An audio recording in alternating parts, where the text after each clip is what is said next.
દર્શક મિત્રો, વેલકમ ગુજરાત ન્યૂઝમાં આપનું સ્વાગત છે। પ્રાપ્ત માહિતી અનુસાર વડોદરામાં આયોજિત કિશોર કુમાર ફેન ક્લબના વિશેષ સંગીતમય કાર્યક્રમમાં શહેરના જાણીતા કલાકારો, આયોજકો તથા મહેમાનોની નોંધપાત્ર હાજરી જોવા મળી હતી। કાર્યક્રમમાં મુખ્ય મહેમાન તરીકે પ્રકાશ કુમાર, કિશોર કુમારની પત્નીનો અવાજ પ્રીતિબેન આપતે ઉપસ્થિત રહ્યા હતા। આ પ્રસંગે વડોદરાના જાણીતા કાર્યક્રમ આયોજક ભાસ્કર પંડ્યા, સર સયાજી ખાતે કાર્યક્રમ રજૂ કરનાર નિલેશ પટેલ, જુનિયર અમિતાભ બચ્ચન તરીકે ઓળખાતા મુકેશ ગઢવી તેમજ બેંકો કંપનીના એને માર્કેટિંગ મેનેજર મયંક વ્યાસ પણ હાજર રહ્યા હતા। તદુપરાંત ભાજપ જનકલ્યાણ ટીમના પ્રમુખ શૈલેષ મિસ્ત્રી તેમની ટીમ સાથે હાજર રહ્યા હતા। રુદ્ર એન્ટરપ્રાઇઝના રાજેશભાઈ તથા શહેરના અન્ય આયોજક મિત્રોએ પણ ઉપસ્થિત રહી કાર્યક્રમની શોભા વધારી હતી।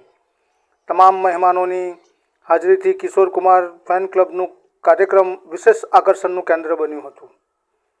કાર્યક્રમમાં શૈલેષ રાણા ખાસ ચર્ચામાં રહ્યા હતા, જેઓ જીએસએફસીમાં નોકરી કરતા હોવા છતાં નવા અને ઉદ્યમાન ગાયકોએ આગળ વધે તે માટે સતત પ્રયાસ કરી રહ્યા છે। નવા કુમાર સિંગરોને મોટા મંચ પર અવસર આપવાના તેમના પ્રયત્નો સરાહનીય રહ્યા છે। તેઓ રાજાબાબુ નામથી પણ પ્રખ્યાત છે। તંત્રી Ashok Khernar, welcome Gujarat news.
Hey,